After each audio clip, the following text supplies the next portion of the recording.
across the Hartford Healthcare at this time. We have 357 patients who are positive for COVID across the acute facilities in Hartford Healthcare. The highest number is in Hartford, 161 with 42 PUI. Our St. Vincent Medical Center has 98 patients who are positive and 23 PUI. Hospital of Center, Connecticut has 43 patients who are positive and 14 PUI.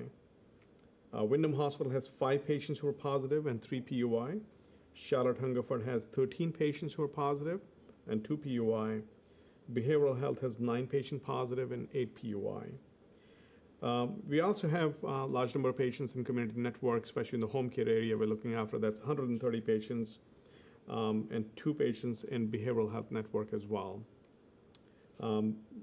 Regarding the numbers, we've seen some decline in the total number of patients who are COVID positive across the Hartford Healthcare.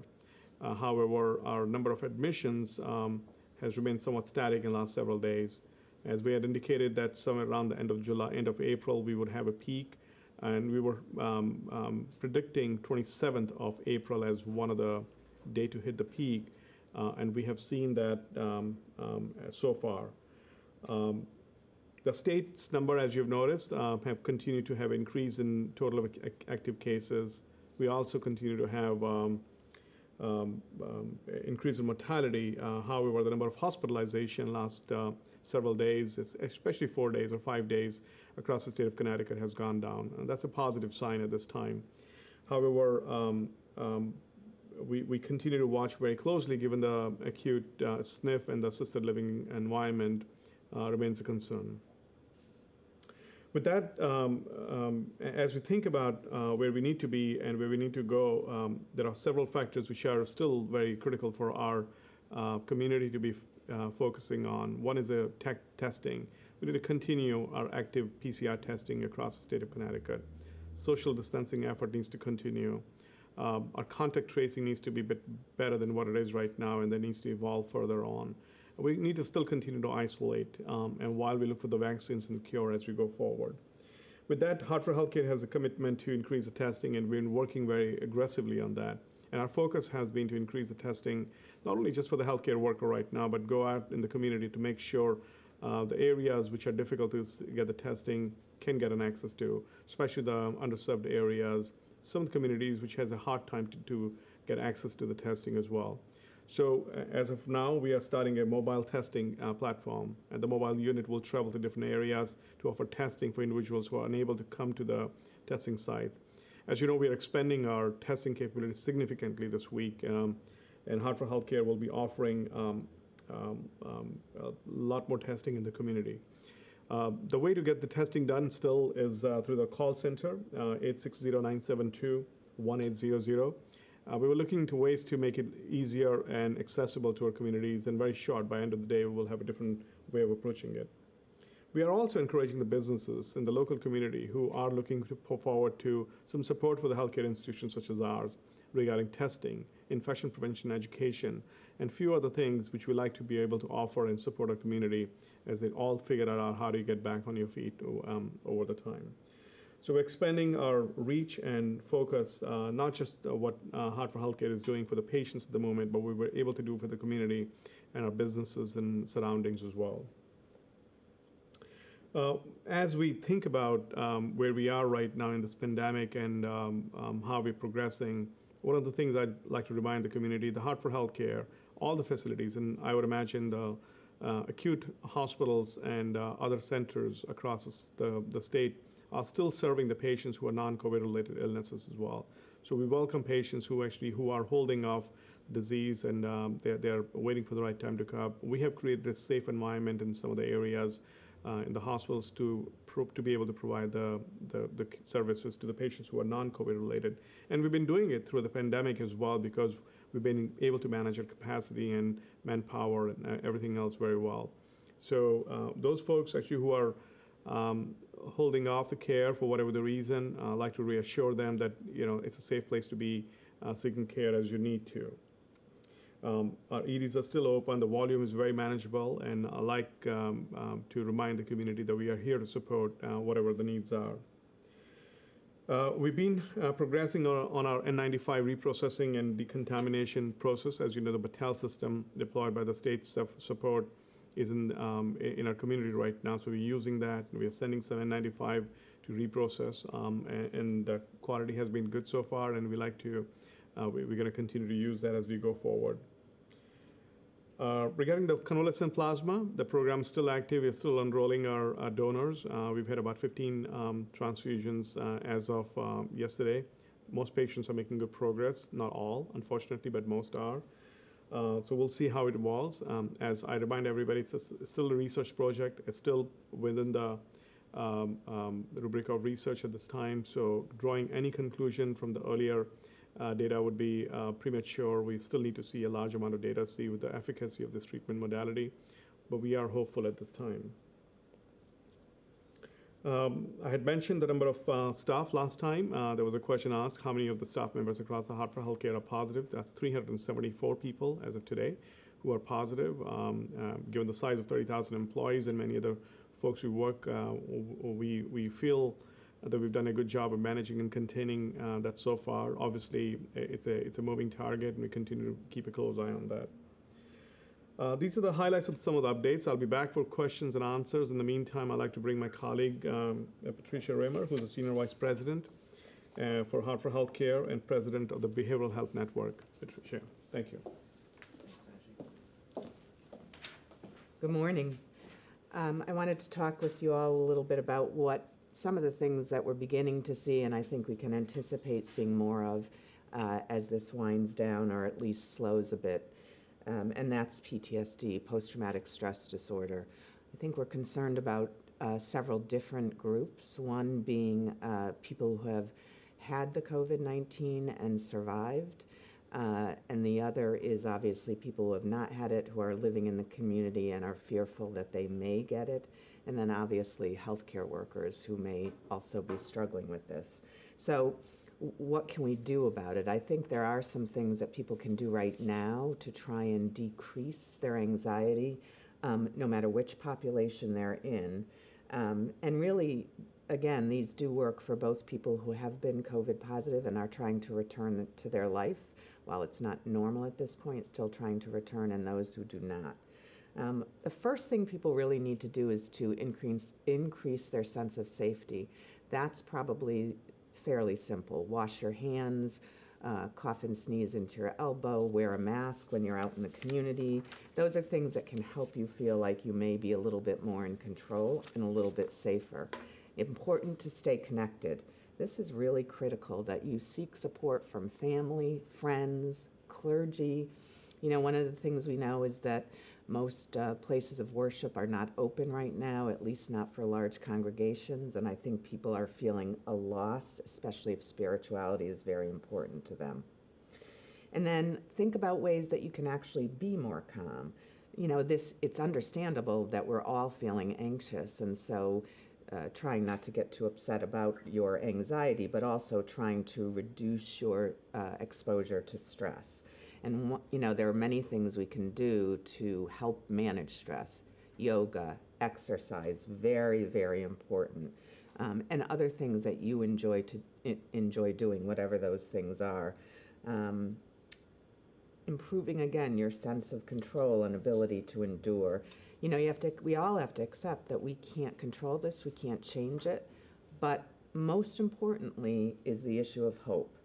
And it's very important that we all remain hopeful. I've said this for years about individuals with mental health disorders and substance use disorders, but this is true for everyone now. How can we help you remain hopeful that we will get through this and that we will be able to go on the other side of this? Hey. I think that's it, and we're happy to take any questions that you have now.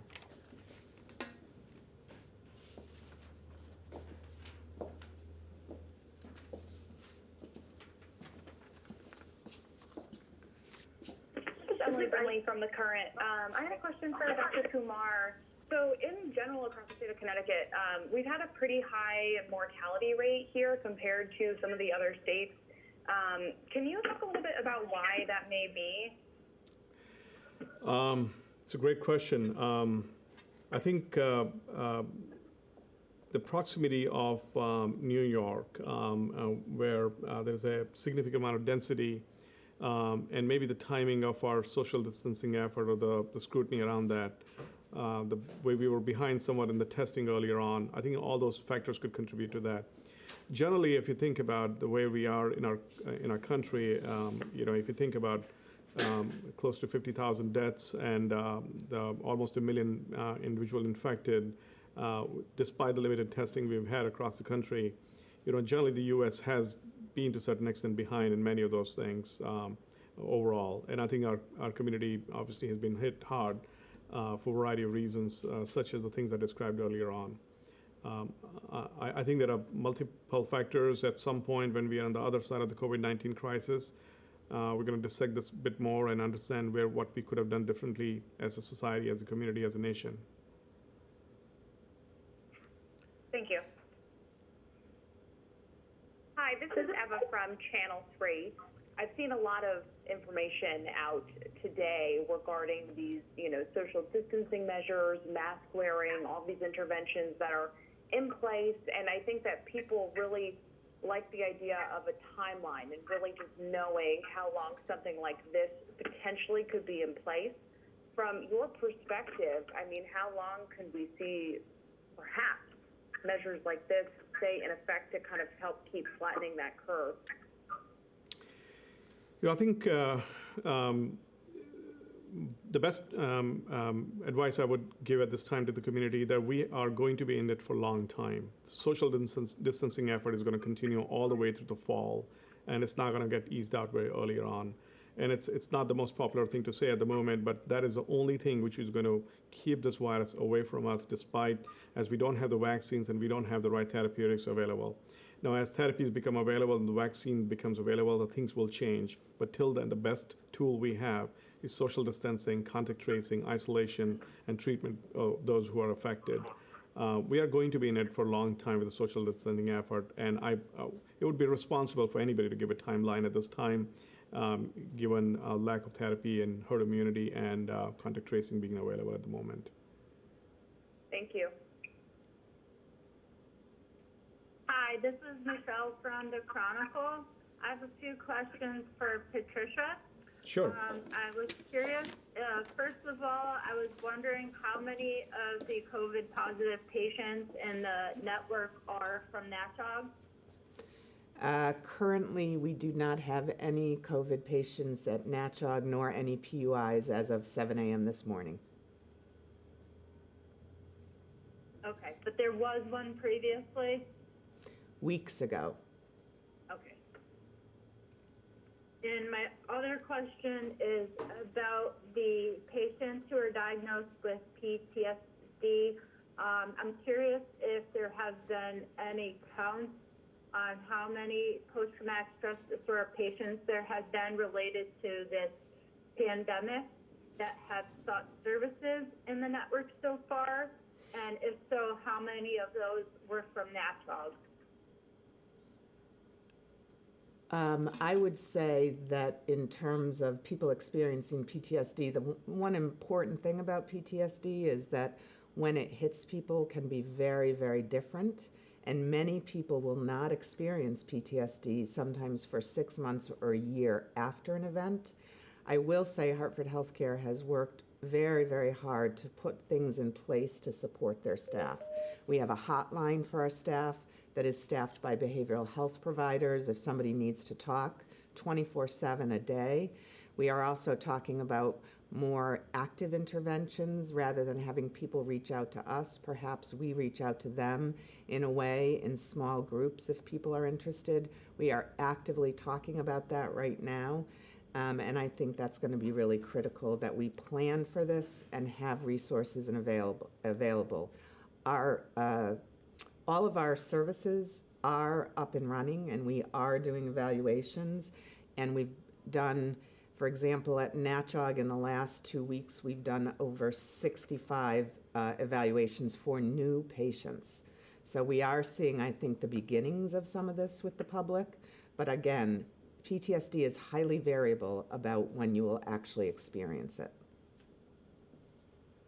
So any been diagnosed at this point with PTSD related to this situation then? I honestly I can't answer that question. I'm not watching every new evaluation that comes into the system and looking for diagnoses. I think that is something that we will begin to look at, but it's not, there's no way of giving you a number at this point.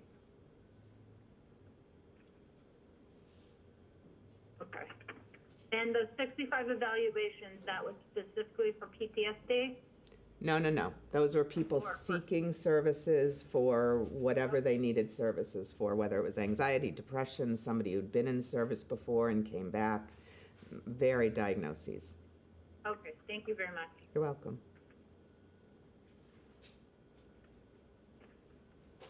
Hi, Bridget from the Republican.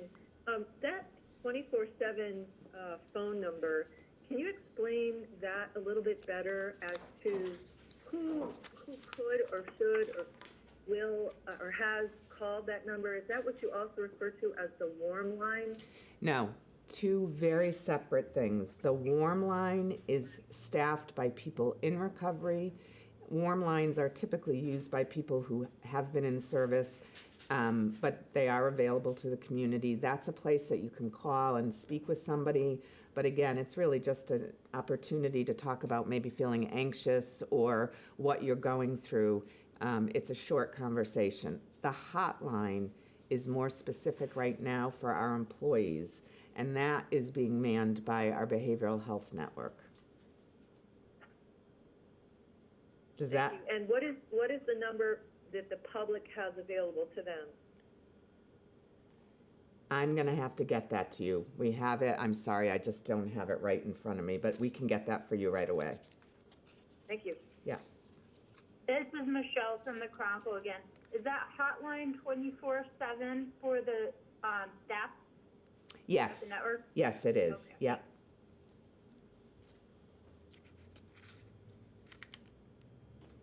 Hi, this is Patty from PTSD. I just had a quick question for Dr. Kumar. You had mentioned earlier that the 27th was like around the predictive date of it being the peak. How long do we have to wait for us to know that this week, let's say, is in fact the week of the peak for Connecticut in terms of cases? I think generally we like to look at 7 data points, 7 days, but I think the next 3 to 4 days will be more telling where we are right now. I like to believe that at least on the state of Connecticut perspective, we've had about 4 or 5 days, if I'm correct, the number of hospitalization which has gone down. So that's a very positive sign, especially on the hospitalization side. The second data point is the number of active cases. That's still rising in the Connecticut, at least were rising till yesterday. So we will see how the trend evolves. My hope and prediction is that we're going to see some decline over the next several days. It might plateau out for a few days, and after that continues to decline, and that would be the hope we would have at this time. Thank you. Generally, that all our modeling, MIT and other modelings we've done so far, had predicted that end of April and early May. This is the time, and there is about 7-8 day period when we would see somewhat of a peaking, plateauing, and then trending down. So I think over the next 3-4 days, we will know where the state of Connecticut active cases are going to land. The number of hospitalization has definitely seems to be on the downward trend. That's a positive sign. Dr. Kumar, this is Pat Eaton-Robb from the Associated Press. Hi. Early on in this pandemic, medical experts had expressed hope that this would be like the flu and that it would be seasonal and that the warm weather would bring a diminishing of this. Has there been any signs one way or another whether that is true? And then secondly, the World Health Organization said last week that there's no signs that antibodies really provide any immunity. Is that just because they haven't had a chance to study that yet, or do we expect that once you get this, you are done with it, at least for this season, and how will we know when that happens? It's a great question. So regarding the warm weather, we don't actually have an evidence that the warm weather would lead to a decline in the activity. And many of the countries in the temperate climate still are seeing the rise, or at least bracing for the rise in numbers as well.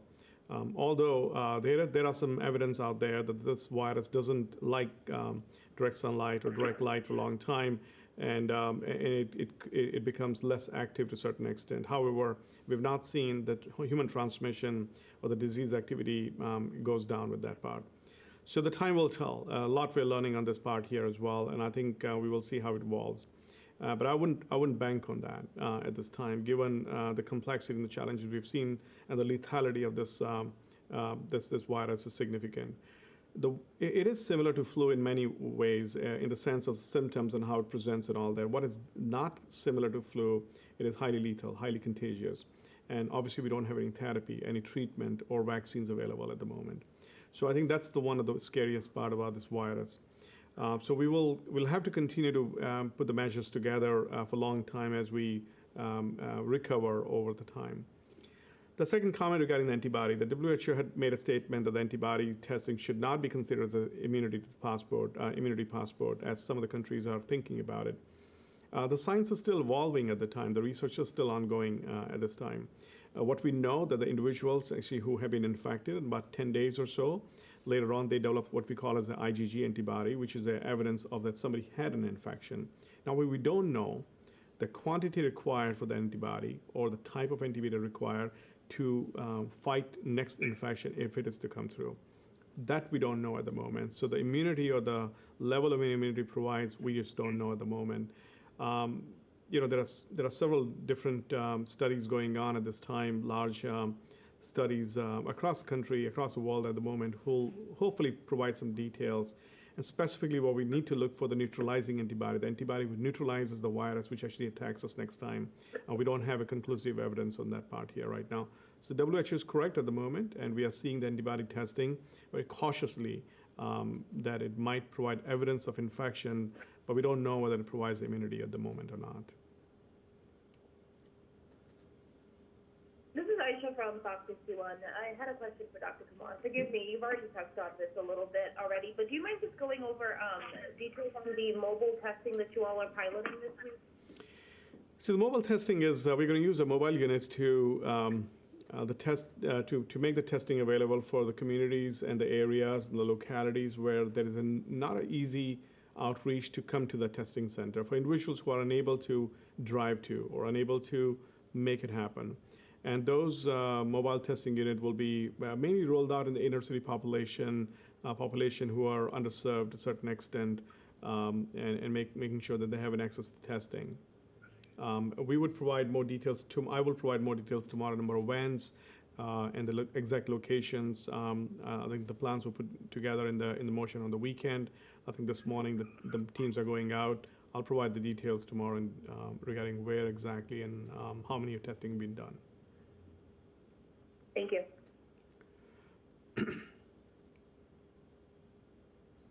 With no further question, Tina, you have anything else? We have one on Facebook for Pat. Okay. Pat? Thank you. Pat, Robin on Facebook asks, what can we do to help healthcare workers avoid PTSD? I think that it's really critical that we try and do that. Obviously, people bring different factors to their life, to their work. So there are some people that will be able to manage this without too much difficulty, and there will be people that will struggle. But again, we are talking with our staff the same way I'm talking with you. Yoga, exercise, taking time away from work, taking time away from the news, and trying to spend time with family and friends while social distancing, which is a challenge for our healthcare workers. But we are certainly advising them to take care of themselves in order to be able to take care of others. I have the warm line number that I didn't have earlier for you. That number is 888-984-2408. That's the warm line. Again, that is intended for individuals that are really just looking to speak with somebody a little bit about how they're feeling. And it's staffed by individuals that are in recovery themselves. Any other questions?